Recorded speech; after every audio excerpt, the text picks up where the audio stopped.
자, 뒤에 문 좀 닫아주세요. 네, 뒤에요.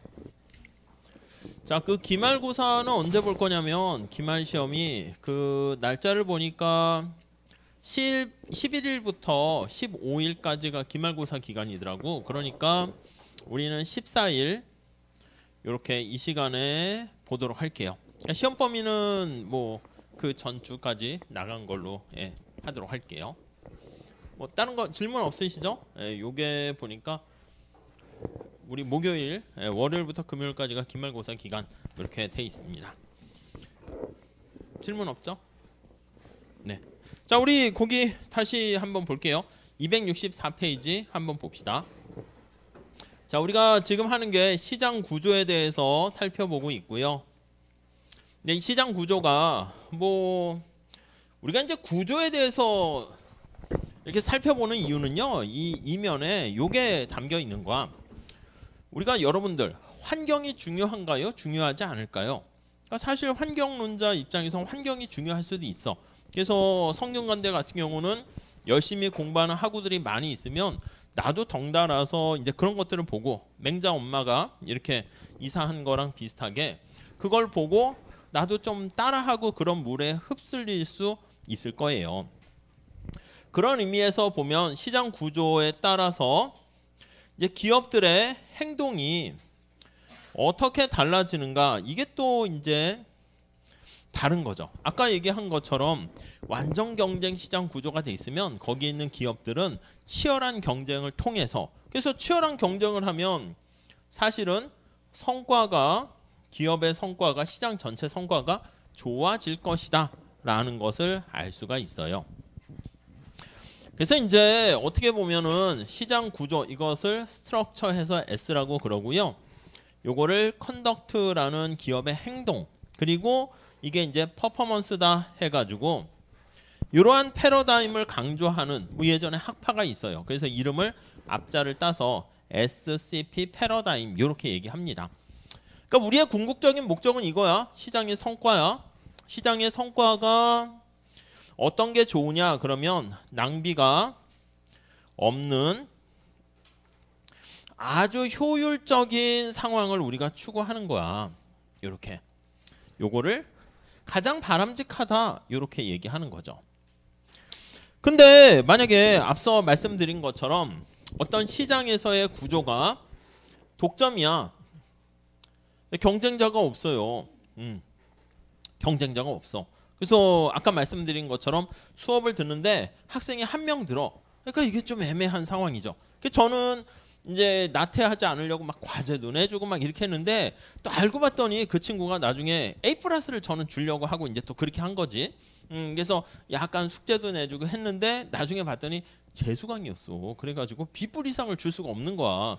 그래서 나중에 연락을 했지. 야, 너 A+ 주려고 했는데 야, B+밖에 안 되는 재수강인데 진작 알려줬으면 어떻게 해요? 어차피 B+ 정도까지만 해서 수업도 좀 널널하게 하고 할 수가 있었는데 괜히 수업은 A+ 하도록 이제 또 시험도 이렇게 막 봤는데 빡세게 시험 봤겠지. 그래서 A+ 정도까지 했는데 그 약간 안타깝게 B밖에 주지 못했어요. 근데 만약에 이게 시장이 독점이면 기업이 행동이 어떻게 할까요? 경쟁자도 없어. 그냥 나태하게 하는 거지 뭐. 그래서 행동도 나태하게 행동을 하고, 나태하게 행동하게 되면 뭐야? 낭비 아닙니까? 낭비. 자기가 가지고 있는 능력을요 최선을 다해서 발휘하지 않고 차라리 뭐 그런 거 있잖아. 능력은 엄청 뛰어남에도 불구하고 그거를 세상을 살면서 뭐 약간 모르겠지만 빛과 소금의 역할을 하지도 않고 그냥 이렇게 다 소진해 버렸다. 아까운 거잖아. 아까운 거잖아. 그럼 나중에 만약에 신이 있다. 그래서 혹시 윤회설처럼 다시 태어날 수 있다. 그러면 아마 신이 능력을 잘 주지 않을 걸. 너 뭐야 이거 이렇게 능력을 줬는데 쓰지도 않고 그냥 버렸어? 야, 너는 그럼 요만큼 필요하니까 뭐 그런 거 있잖아. 이게 먹을 걸 많이 줬는데 잘 먹지도 않고 남기면 그 다음부터 이제 줄 때 조금 주는 거지. 뭐 그럴 수도 있지 않을까 합니다. 그래서 요런 게 이제 담겨 있는 거야. 물론 현실에서 그러지 않을 수 있겠죠. 독점인데 이 연결고리가 항상 맞는 건 아니야. 지금 말씀드린 SCP 패러다임을 주장하는 사람들은 야, 성과를 좋게 만들려면 행동이 열심히 해야 되는데 그러면 경쟁 체제를 이렇게 해야지 독점적인 체제가 되면 이게 환경에 영향 받아가지고 나태하게 된단 말이야. 집에서 공부 잘 되세요? 저는 잘 안 하게 되던데. 독서실이나 학교에 와야지 공부를 하는 거지. 집에 가서 좀 할까? 자꾸 뭐 눕거나 소파 틀거나 뭐 TV 틀거나 이렇게 되면 안 하게 되잖아. 뭐 아닌 사람도 있지. 집에서 잘 하는 사람도 있으니까 항상 맞는 건 아니지만 대부분 다 이렇게 많이 되더라라는 전제 하에서 그래서 우리가 이 시장 구조에 대해서 얘기를 많이 하는 거야. 구조 자체를 보려고 하는 게 목적이 아니라 궁극적으로는 요거 효율성을 추구하는 거지. 근데 그 효율성은 구조에서 나온다. 이렇게 보시면 되겠습니다. 자, 그래서 264페이지 다시 한번 볼게요. 세 번째 줄. 그래서 이게 독점이잖아. 독점이 거기 보시면 어떤 한 산업 시장에 하나밖에 없는 기업, 기업의 수가 한 개 있는 거야. 한 개 이렇게 존재합니다. 무엇을 의미하는가? 실제로 많은 기업들이 다양한 브랜드의 제품을 팔고 있지만 소비자의 제품 시장에서 특정 제품을 파는 기업은 하나뿐이다. 그러니까 원래 기업의 수는 다 언제나 하나밖에 없긴 해요. 아니 거기 보시면 아이보리라는 비누를 생산하는 데는 프록터 갬블 거기서 P&G가 생산하고 거기서만 하겠지. 코카콜라는 코크 그거는 코카콜라에서만 생산합니다. 그럼 자기가 똑같은 물건 그거 생산하는 게 하나 있으니까 독점이냐? 그건 아니라고. 우리가 코카콜라가 있지만 요거를 생산하는 기업은 딱 하나만 있지만 코크가 코카콜라 하나만 생산하지만 다른 대체할 만한 무슨 뭐 펩시라든가 뭐 이런 것들이 등등 있어요. 또 뭐가 있을까? 등등등 있긴 합니다. 그래서 거기 한번 보시면 자, 그러나 이 두 기업을 독점 기업이라 하진 않고요. 이 두 기업을 비롯한 많은 기업이 비슷한 대체제. 그러니까 이러한 콜라라는 아니면 탄산음료라는 그런 비슷한 대체제가 존재하면 그건 독점은 아니라고요. 그러니까 독점이라는 것은 뭐냐면 비슷한 대체제라는 게 뭐예요? 대체할 만한 상품을 얘기하는 건데 대체제가 존재하지 않아. 이게 바로 이제 상품 자체로 봤을 때 그게 독점 기업, 독점 시장이다. 이렇게 보시면 되겠습니다. 자, 거기도 보니까 만약에 아이보리 비누가 없어. 그러면 대신 유니레버의 도브라는 그런 비누를 사용할 수 있고 약간씩 다르지만 뭐 대체 가능한 상품이니까 이런 건 독점 시장, 독점 산업이 아니다. 이렇게 보시면 돼요. 자, 그래서 우리가 독점이라는 이 개념을 어떻게 얘기하는가 하면요. 첫 번째 동그라미 1번 보시면 비슷한 대체제가 존재하지 않아야지 우리가 독점이다. 이렇게 얘기를 하고요. 다음 두 번째 볼게요. 자, 이윤을 보고 시장에 진입하려는 다른 기업들이 진입을 하려고 해요. 야, 제가 초과 이윤을 누리는구나. 우리도 해야지. 근데 거기 보시면 다른 기업이 진입이 불가능한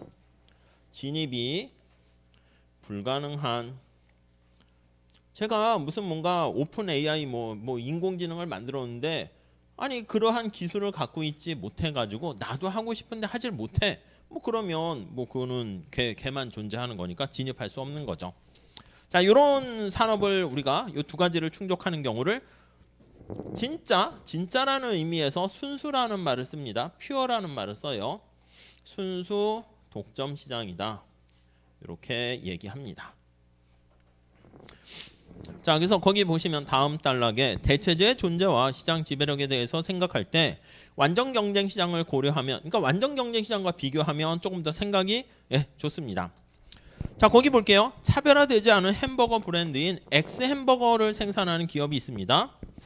자, 우리 밑에 그림 보시면 알겠지만 완전 경쟁 시장은 이게 엑스라는 햄버거를 생산해요.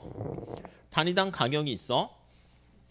이때 거기 보시면 수요 곡선이 이렇게 수평인 거야. 개별 기업이 직면하는 수요 곡선이. 이렇게 되면 이 경우는 완전 경쟁 시장이다. 이렇게 우리가 봤었죠.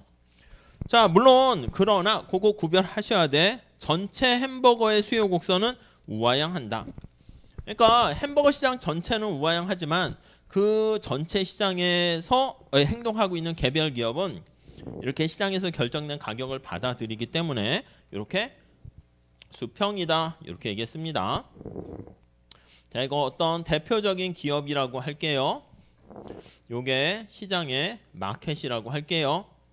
그럼 시장 전체에 우리가 수요 곡선은 우하향한다니까. 그리고 지난 시간에 본 것처럼 공급 곡선 이렇게 있으면 시장에서 결정된 가격을 보고 그 가격을 그 가격 하에서 개별 기업이 직면하는 수요 곡선은 수평 이렇게 됐었습니다. 오케이, 요게 이제 완전 경쟁 시장이 되는데, 자 그러나 햄버거의 대체제가 많지만 완전한 대체성이 있는 것은 아니며, 어떤 사람들은 거기 보시면 다른 식품보다 상대적으로 햄버거가 더 비싸더라도 햄버거를 사 먹을 것이다. 어떤 재화의 범위를 더 넓힐수록 그 범위를 벗어난 재화의 대체성이 감소하고 수요는 매우 거기 보시면 가격 비탄력적이 된다. 햄버거도 똑같고요. 그러니까 우리가 이렇게 볼 수 있어요. 이 대체 가능성이 존재하느냐 존재하지 않느냐 이렇게 얘기하는 건요. 사실은 전적으로 이제 소비자에게 달려 있어요. 우리가 대체 탄력성 얘기한 것처럼 소비자의 뭐라고 할까? 견해라고 할까? 소비자에게 의존하게 되는 거예요. 그러니까 우리가 현대자동차가 국내 시장에서는 독점적인 지위를 갖고 있는 것처럼 보여도 시장을 넓히게 되면 그럼 전 세계 시장으로 하면 뭐 독점이라 하긴 그렇겠지. 그래서 우리가 대체 가능한 상품, 전에 말씀드린 것처럼 뭐 닌텐도 게임기라든가 이렇게 게임기, 얘랑 사실 어떻게 보면 스마트폰이 처음 등장했을 때 이 스마트폰은 전화하는 거 아니겠습니까?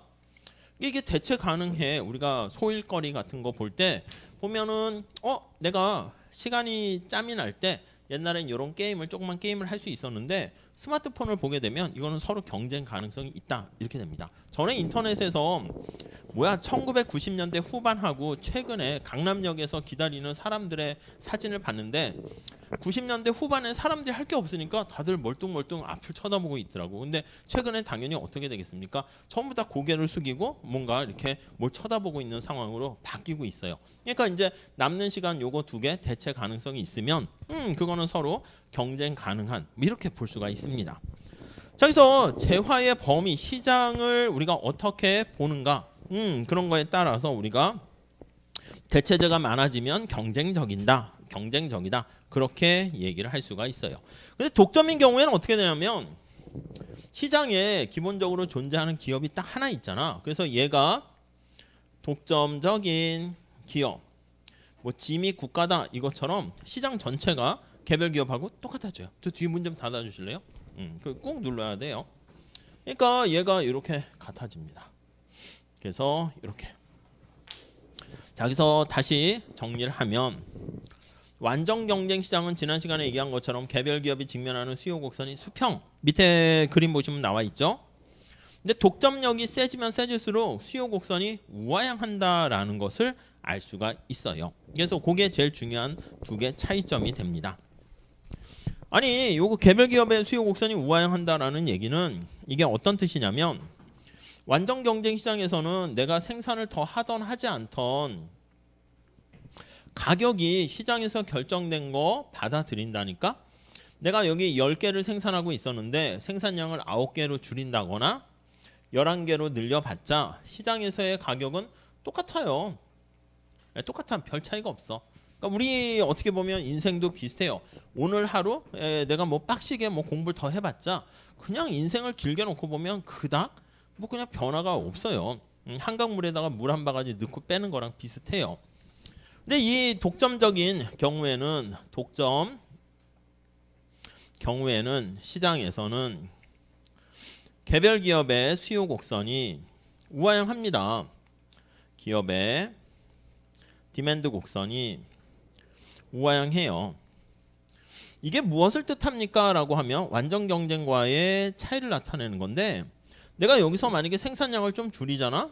이렇게 공급 곡선은 지저분하니까 그냥 지우셔도 돼요. 책에서도 뭐 살짝 공급을 의미하진 않죠. 완전 경쟁 시장 그거 얘기하려고 그린 건데, 그래서 내가 일부러 생산량을 줄이면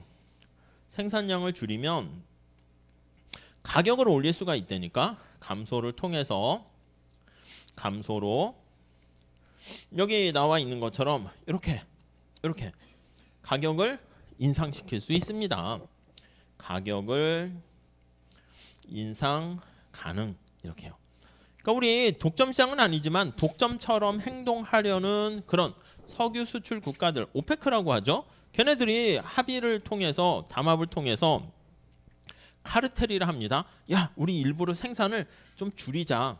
그렇게 되면 공급량이 줄어들게 되니까 가격을 이렇게 올려서 조정을 할 수가 있습니다. 그러니까 시장 가격에 영향을 미칠 수가 있게 되는 거죠.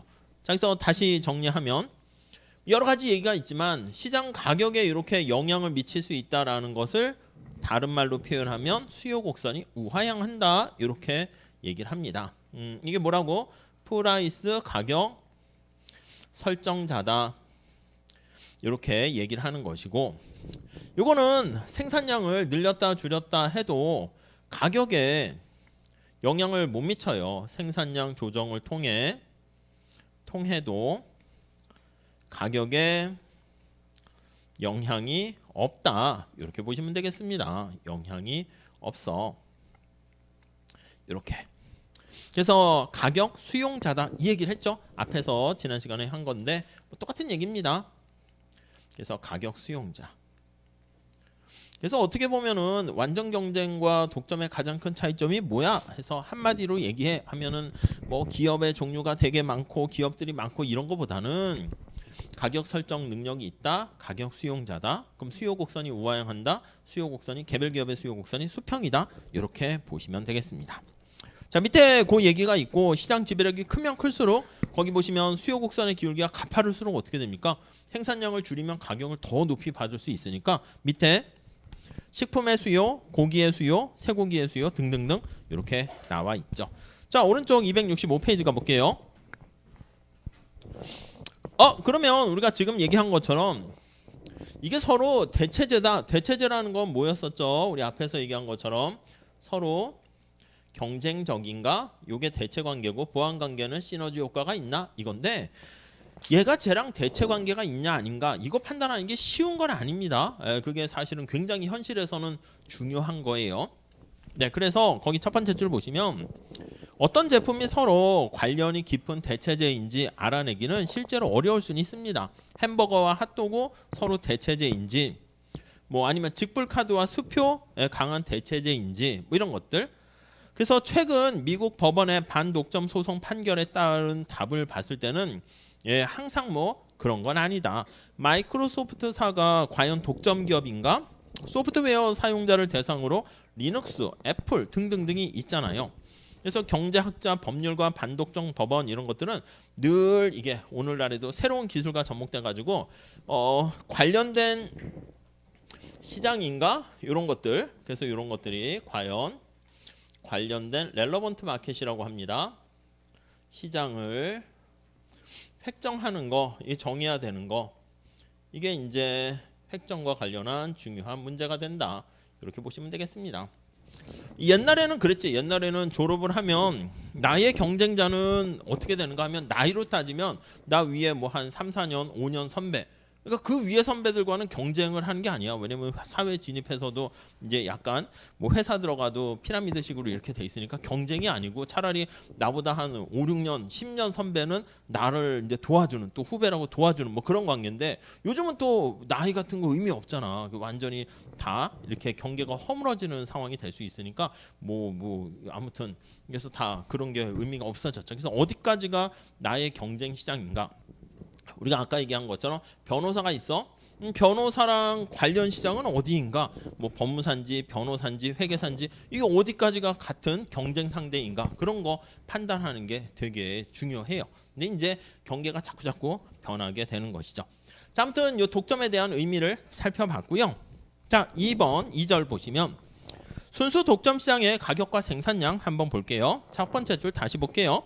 대체제가 거의 없는 재화를 생산하는 한 기업만 있는 그게 독점 시장이라고 볼 수 있죠. 기업이 딱 하나 존재합니다.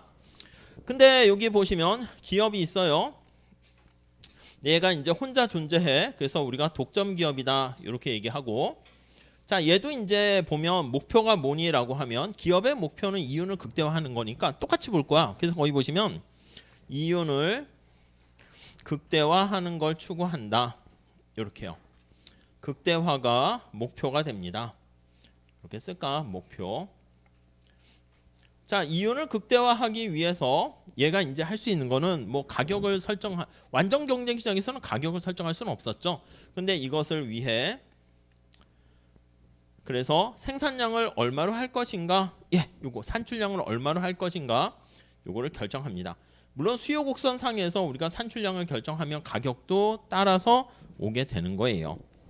자, 두 번째 줄에 보시면 가격 차별을 하지 않는다고 가정을 합니다. 그러니까 우리가 독점 같은 경우에는 가격을 마음대로 할 수 있으니까 우리가 뒤에 얘기는 어떻게 할 거냐면 가격 차별을 이렇게 할 수는 있어요. 차별을 가능 이렇게.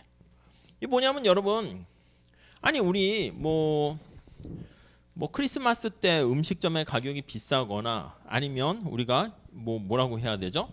여러 가지 휴가철 때 보면 뭐 비행기 티켓이라든가 호텔 가격이 비싸잖아. 주말에 가격이 비싸고 평일에 싸고. 그럼 이제 물어보는 거야.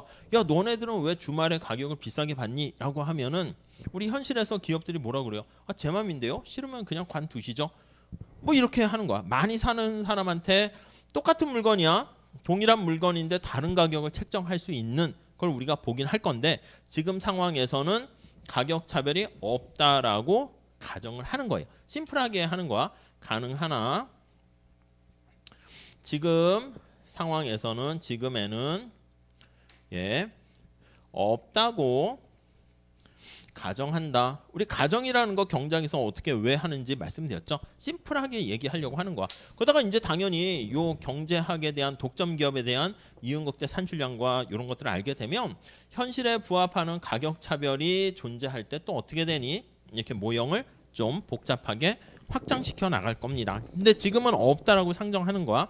그러니까 이제 똑같은 가격을 부과한다. 이렇게 얘기할 겁니다. 자, 가로 안에 가격 차별에 대한 얘기가 있어요. 동일한 똑같은 물건이어야 돼. 근데 여러 가지 소비자들에 대해서 다양한 가격으로 판매하는 거. 이 뒷부분에서 가격 설정 전략으로 할 겁니다. 자, 그리고 두 번째 단락에서 순수 독점이 경쟁적인 생산 요소 시장에서 생산 요소를 구매한다고 가정을 해요. 그래서 이건 나중에 생산 요소 시장, 노동과 자본 시장도 독점이 있을 수 있는데 그럼 얘가 복잡해지니까 그쪽에서는 다 노동과 자본은 완전 경쟁적이고 물건을 만들어서 공급하는 이쪽에서만 독점이다. 이렇게 얘기를 할 거예요.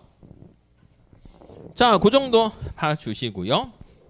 자, 밑에 다음 단락 보시면 이윤 공식의 비용 측면을 보면 순수 독점 기업과 완전 경쟁 기업은 다르진 않습니다. 자, 다시요. 이윤 극대화라 했는데 이렇게 얘기하면 파이라고 쓸게요. 이윤은 총 수입에서 총 비용을 빼는 걸 이윤이다. 이렇게 얘기했었습니다. 근데 비용은 사실 완전 경쟁 시장이나 어떤 물건을 생산하는 기업 측면에서는 별로 차이가 없어요. 그래서 단기, 장기 똑같이 보시면 돼. 단기에는 자본이 고정돼 있고 고정 투입 요소인 고정 비용이 존재하고요. 장기에는 고정 비용이 없다. 똑같이 얘기를 할 겁니다. 그래서 그 얘기가 거기 있고요. 근데 가능한 한 이 비용을 할 때 최고의 가장 좋은 비용을 극소화하는 그런 기술을 채택한다는 걸 전제로 깔고 얘기를 할 거고요. 둘의 차이는 뭐에서 발생합니까? 라고 하면 이 총수입에서 발생하게 돼요. 얘가 총수입이라고 얘기했습니다. 토탈 레버뉴 이렇게 얘기했는데 총수입은 뭐로 결정됩니까? 하면 P 곱하기 Q 요게 바로 총수입 이렇게 보시면 되겠어요. 이거인데 완전 경쟁 시장에서는요. 완경에서는 앞에서 얘기한 것처럼 시장에서 가격이 결정되잖아. 그럼 이 가격을 이렇게 자기가 조정할 수는 없어. 그냥 얼마죠? 가격 이렇게. 그러니까 상대방을 신경 쓰고 있는 그런 상황이 아니라 내가 열심히 시험을 봤어. 최선을 다했어. 나 이 정도 뭐 만약에 수능이다 그러면 수능이 얼마 전에 끝났으니까 점수가 나왔어. 이게 뭐 옆집 친구가 몇 점 받고 이런 거 다 필요 없어. 그거 다 필요 없고 그냥 나중에 이제 뭐 이렇게 나올 거 아니야. 그 많은 사람들 중에서 뭐 1등급이 몇 점이고 이렇게 나오면 그거 보고 아, 나 뭐 1등급이나 2등급이나 이렇게 결정되는 거야. 그래서 완경에서는 P가 고정돼 있습니다. 이걸 뭐라고? 가격 수용자로 개별 기업이 직면하는 수요 곡선이 수평 이렇게 돼요. 근데 독점에서는 자, 가격을 조정할 수가 있다고. P를 오르락 내리락 조정할 수 있어요. 그래서 계속 똑같은 얘기 하는데 요 가격 설정자라는 게 완전 경쟁 시장과 제일 큰 차이점이고요.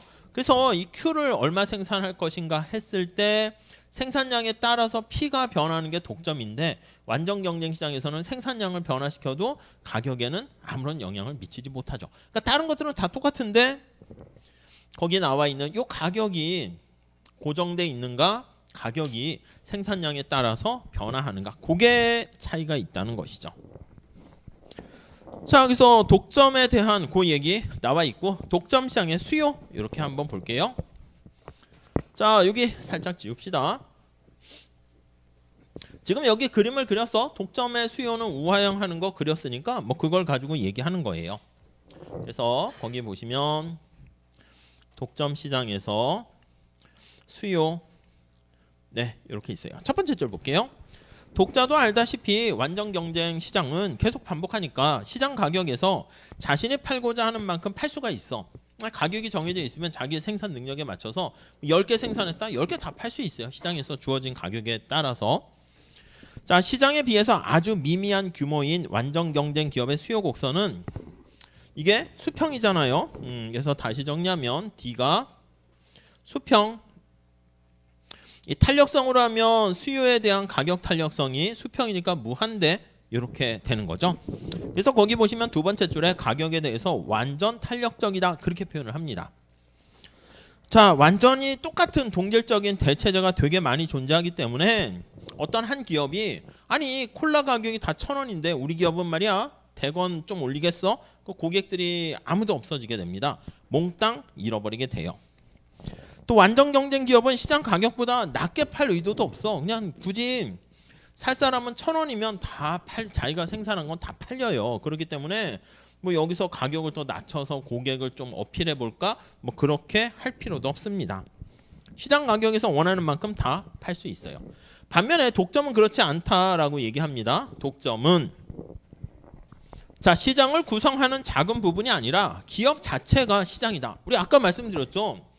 시장 전체랑 이게 마켓과 개별 기업이 이게 완전 동일시가 된다니까.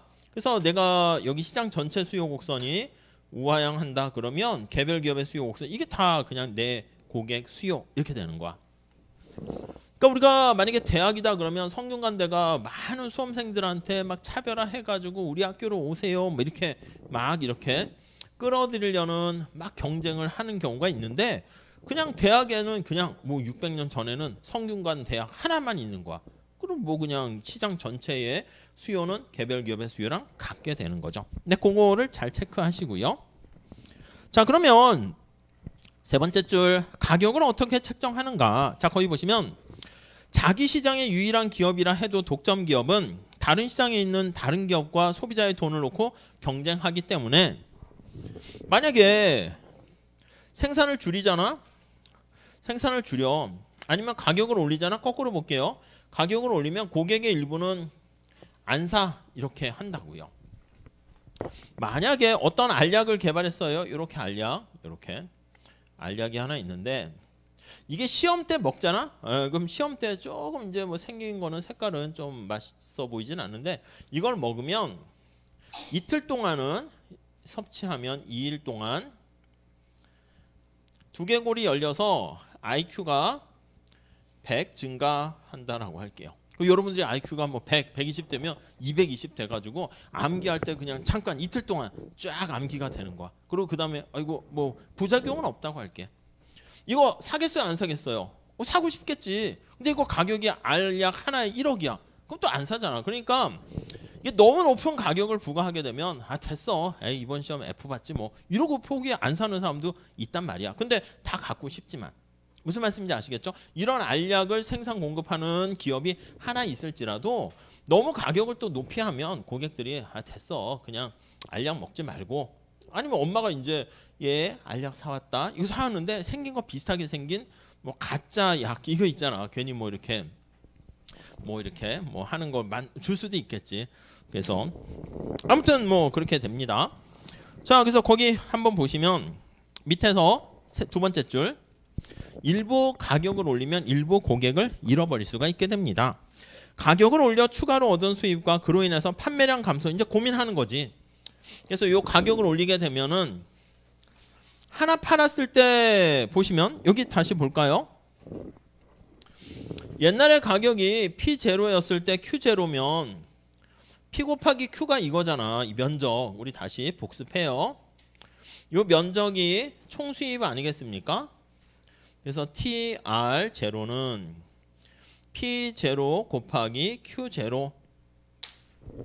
야, 가격을 좀 올려서 팔까? 올리게 되면 당연히 하나 팔았을 때 얻게 되는 이득은 증가한다고 이렇게 올렸어. 근데 문제는 뭐야? 고객이 이렇게 줄어드네. 예, 일부 사람들은 안 사 해서 수요가 감소해. 그럼 요건 이제 잘 보는 거지. 요거 이렇게 해서 빨간 색깔이 총 수입이 됩니다. 그래서 요게 TR1이다 그러면 P1 곱하기 Q1. 그러니까 따져보는 거지. 그래서 가격 올릴까 낮출까 뭐 약간 탄력성에 의해서 영향을 받긴 해요. 근데 문제는 뭐냐면 저기 생산량이 줄어들면서 여기 비용도 이제 영향을 미치니까 거기까지 신경 쓰는 거야. 자, 다시 어떻게 해야지 이윤이 극대될까? 그럼 생산량을 늘릴까 말까? 그럼 생산량을 완전 경쟁과 달리 독점에서는 생산량을 줄이면 가격이 올라가니까 가격 올라가는 것은 기업의 총수입 증가, 이윤 증가시키는 플러스 효과가 돼요. 근데 생산량을 좀 줄이게 돼? 줄이면 또 이제 비용에도 영향을 미치니까 그것까지 다 고려해서 어떻게 했을 때 이윤이 가장 최대치가 될까? 그 점을 찾아내려고 한다라고 보시면 되겠어요. 자, 그래서 다음 페이지 한번 가보시면 266페이지. 자, 수입의 그 상호 교환 관계가 이윤에 미치는 영향까지 봐서 우리가 가격을 얼마로 또 책정할까 고민을 하게 됩니다. 자, 두 번째 줄 보시면 이러한 상호 교환 관계 이런 것들은 뭐 뒤에 나중에 보고 우선 뭐 간단한 앞에 정도만 살짝 보자 이거예요. 근데 요걸 보려면 밑에 한계 수입과 시장의 수요, 예, 그거를 보셔야 되겠어요. 자, 우선 참고로 완전 경쟁 시장에서는 완경에서는 한계 수입과 시장의 수요, 시장의 수요가 P야, 예, 그거 똑같습니다. P가 MR하고 이게 같아요. 얘가 성립해요. 왜냐면 우리 살짝만 복습해 볼게. 만약에 시장의 가격이 400원이라고 할게요. 400이면 우선 총 수입은 어떻게 됩니까? 라고 하면 TR은 P 곱하기 Q 이렇게 되는 거죠. 그래서 P 곱하기 Q가 되니까 400Q 이렇게 됐어요. MR은 어떻게 됩니까? 하면 MR은 우리 요 약자에 빨리 익숙해지셔야 돼요. 마지널, 한계, 수입 이렇게 되는데 TR을 Q로 미분하는 거야. 그러니까 물건을 하나 팔았을 때 기업에게 얻게 되는 추가적인 수입이 어떻게 되는가? 하나 팔았을 때 이렇게요. 물건 하나 팔았을 때 총 수입이 얼마 들어와, 얼마나 증가해, 그걸 나타내는 거죠. 근데 개당 400원이기 때문에 하나 더 하면 400원이 들어오니까 하나하나 추가적으로 팔았을 때 총 수입이 400씩 400씩 400씩 증가해요. 이 그림까지 보는 거 우리 지난 시간에 여기다 이쪽에 그렸는데 좀 잘 보시죠. 자, 그런데 독점 같은 경우는 어떻게 되는가라고 하면요. 우리 뒤에 267페이지는 표로 나와 있고요. 저 뒤에 보면 식으로 하는 게 살짝 있어. 268페이지 거기 중간에 밑에 식이 하나 있죠. 예, 그거랑 같이 보시면 좋은데 직접적으로 그냥 하시는 게 더 좋을 것 같아요. 독점은 자, 우선 이 P가 어떻게 생겼는가라고 하면은 이런 식으로 있는 거야. 예를 들면 400-Q 이렇게 돼 있다고 할게요. 이렇게. 지금 우리가 하는 건 뭐냐면 독점 기업이 이윤을 극대화하기 위해서 돈을 많이 벌려고 하는 거야. 야, 그러기 위해서 우리가 몇 개 생산해야 돼? 그걸 고르는 거지. 그러니까 공부도 마찬가지잖아. 우리가 하루에 24시간 공부한다고 성과가 가장 좋은 건 아니고 사람마다 다르니까 몇 시간 정도 하게 되면 거기서 암기하면서 좀 더 점수가 올라가는 것도 있지만 체력적으로 또 지쳐가지고 마이너스 되는 거 봐서 최적 공부 시간을 찾는 것처럼 이것도 마찬가지야. 최적 생산량을 찾는 거야. 그래서 요거인 경우 한번 보시면 자 우선 요거 MR을 찾으려면 먼저 TR을 구해야 돼. TR을 Q로 미분하는 겁니다. TR은 어떻게 되냐면 왼쪽에도 있어. 총수입은 얼마짜리 몇 개 팔았니 이거기 때문에 P 곱하기 Q 이렇게 쓸 수 있어요. 이게 더 편한 것 같아. 책에는 이런 수식이 좀 복잡해가지고 뭐 예를 들어서 숫자로 했는데 그게 더 버거운 것 같아서 차라리 나중에 한번 그건 읽어보세요. 자 여기 보시면 생산량을 얼마로 할 것인가 요거 Q로 미분해야 되니까 요 P를 Q로 바꿔줄 거야. 그래서 완전 경쟁 시장에선 얘가 고정됐잖아. 무조건 400 고정됐는데 독점은 이렇게 보시면 돼요. Q에 의해서 영향을 받아. 그래서 이게 마이너스 관계지. 그러니까 생산을 증가시킬수록 가격은 떨어지고 그래서 우하향하죠. 그럼 P를 여기다 집어넣으면 400 마이너스 Q 이렇게 되네. 자 그러면 이거는 400 Q 마이너스 Q의 제곱 이렇게 돼요. 자 우리 MR 요거는 TR을 Q로 미분하는 거지. 그러니까 MR을 직접 구해 볼게요. 요거를 Q로 미분하는 거니까 400이고요. 앞에 2가 튀어나와서 2Q 이렇게 돼요. 그러니까 자 여기 보시면 완전 경쟁 시장에서는 MR과 P가 두 개가 똑같았습니다. 근데 독점인 경우에는 P가 400-Q가 되는 건데 MR은 400-2Q 이렇게 돼요. 그래프를 그리게 되면 어떻게 절편은 똑같은데 기울기가 MR이 2배 가파른 거 알 수가 있어요. 그래서 위에 268페이지 위에 가보시면 여기요. 수요 곡선이 이렇게 거기 보시면 여기가 400 이렇게 돼 있지. 이게 P라고 쓸게요. 물론 이제 AR도 구하면 어떻게 돼? AR은 요거 TR을 Q로 나눠주는 거야. 요거 용어 정리 좀 해주세요. 처음에 할 땐 요 용어가 자꾸 까먹어서 그러니까 하루 종일 경작을 공부하는 게 아니잖아. 그러다 보니까 이거 뭐였지? 이렇게 자꾸 까먹는데 그것만 좀 단어 외우듯이 해두시면 빨리빨리 이해가 돼요. 그래서 400-Q 이렇게 되니까 여기 나와 있는 평균 수입이죠. 에버리지입니다. 예, 그거는 P랑 항상 똑같아요. 그래서 그냥 P라고 써도 되고 우리의 관심사는 주로 P니까 MR은 어떻게 됩니까? 하면요. 여기 보시면 기울기는 2배 가팔라졌어. 이 마이너스 2잖아. 여기 마이너스 1인데 절편은 똑같고 그래서 이렇게 해서 기울기가 2배 가파르게 이렇게 되는 거 알 수가 있습니다. 자 우선 식으로 해서 표현을 했고요. 그걸 이제 조금 이해를 도우려고 268페이지랑 267페이지에 그래서 거기 보시면 267페이지에 거기 수량에 따라 가격해서 총수입 한개 수입 거기다 나와 있거든요. 가격보다 한개 수입이 어떻게 돼? 점을 찍어보면 표 267페이지 표에 보시면 한개 수입이 더 밑에 있다는 걸 알 수가 있어요. 그거를 뭐 설명하려고 한개와 전체 평균 요거와의 관계로 얘기를 하게 되는 건데 얘가 평균이잖아. 평균이 자꾸 떨어지면 한개가 밑에 있으니까 떨어진다. 뭐 그런 거 설명하는 게 268페이지인데 그건 여러분들이 한번 읽어보세요.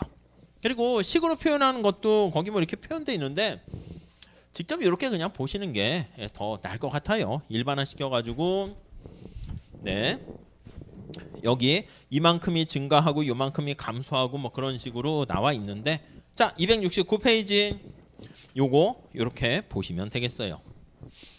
자 우리 거기 책에 보시면 이 세 가지 관계의 그림을 다 그려놨는데 여기다가 다시 한번 그려볼까요? 여기다가 살짝 다시 한번 그려볼게요. 여기다가 조금 할게요. 여기 책에 있으니까 이렇게 여기다 총수입과의 관계까지 한번 그려볼게요. 수평축이 Q 여기 P 여기 TR 이렇게 돼 있는 거 한번 볼게요. 여기 총수입 곡선이죠. 자 여기 보시면 이 P 나타내는 곡선이 마이너스 1의 기울기니까 여기가 400이에요. 여기가 400 이렇게 돼 있고 오케이. 자 그 다음에 지금 본 것처럼 MR은 기울기가 2배 가파르니까 이렇게 돼요. 여기가 200 이렇게 따라오셨죠? 빨간 색깔이 MR 이렇게 돼 있습니다.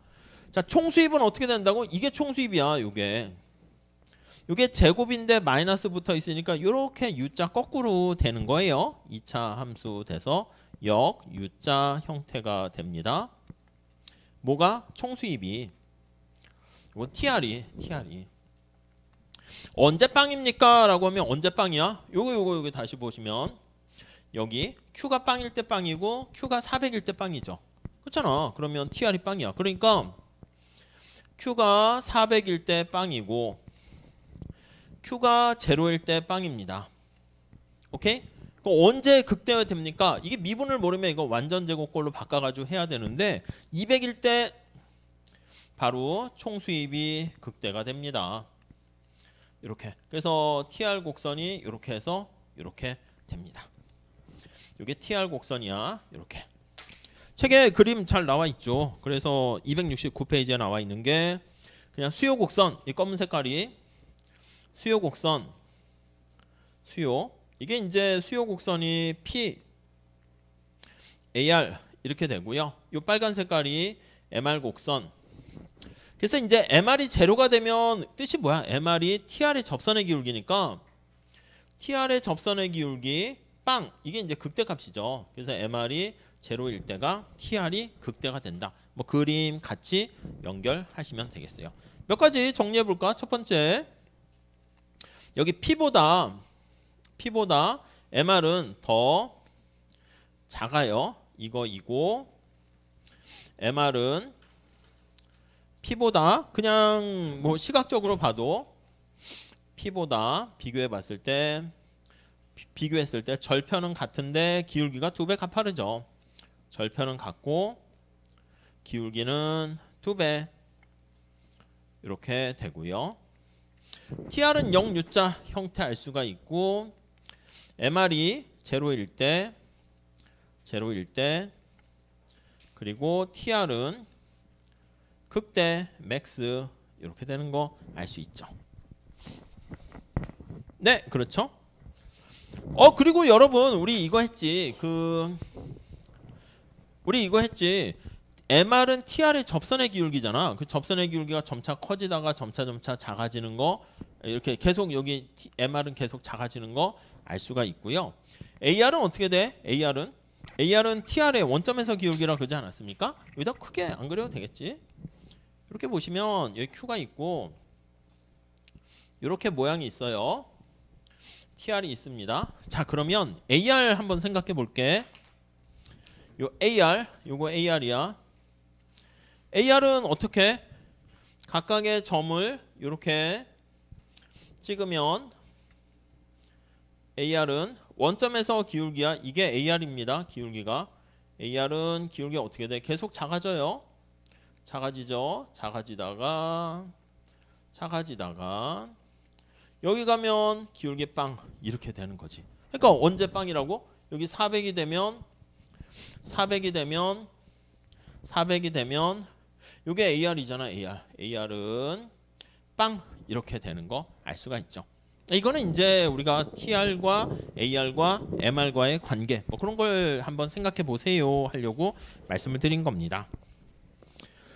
자, 그래서 269페이지 위에 그림 나와 있고 그 그림 그대로 설명한 게 밑에 나와 있는 거예요. 그래서 그 정도 보시고 다음 페이지 가볼게요. 자, 그래서 270페이지는 저는 400-Q라고 했는데 거기 책에서는 A-BQ 이렇게 한 거야. A-BQ일 때 역시 마찬가지로 MR을 계산합니다 라고 하면 TR에서 구하는 거야. 근데 절편은 똑같고 기울기는 2배 가팔라진다. 이렇게 거기 나와 있죠. 보시면 되겠습니다. 그래서 마지막 줄 보시면 한계 수입은 수요 곡선처럼 Y축의 A 절편을 지나고 그러니까 절편 A는 똑같고 400은 똑같고 기울기는 2배다. 이렇게 봐주시면 되겠어요. 자, 이제 이 정도 됐고요. 그 다음 이제 271페이지에 나와 있는 그 그림을 우리가 이해하려고 해야 돼. 그래서 그 그림을 이해해서 이윤의 크기를 찾는 게 우리의 목적이거든요. 그거는 잠깐 쉬었다 하도록 할게요. 그래서 이 앞에까지 좀 정리 좀 잘 해주시고 뭐 정리되신 분은 269페이지나 267페이지, 8페이지에 말로 설명되어 있는 거 있잖아요. 그거 한번 그냥 읽어보세요. 아셨죠? 잠깐만 쉬었다 하겠습니다.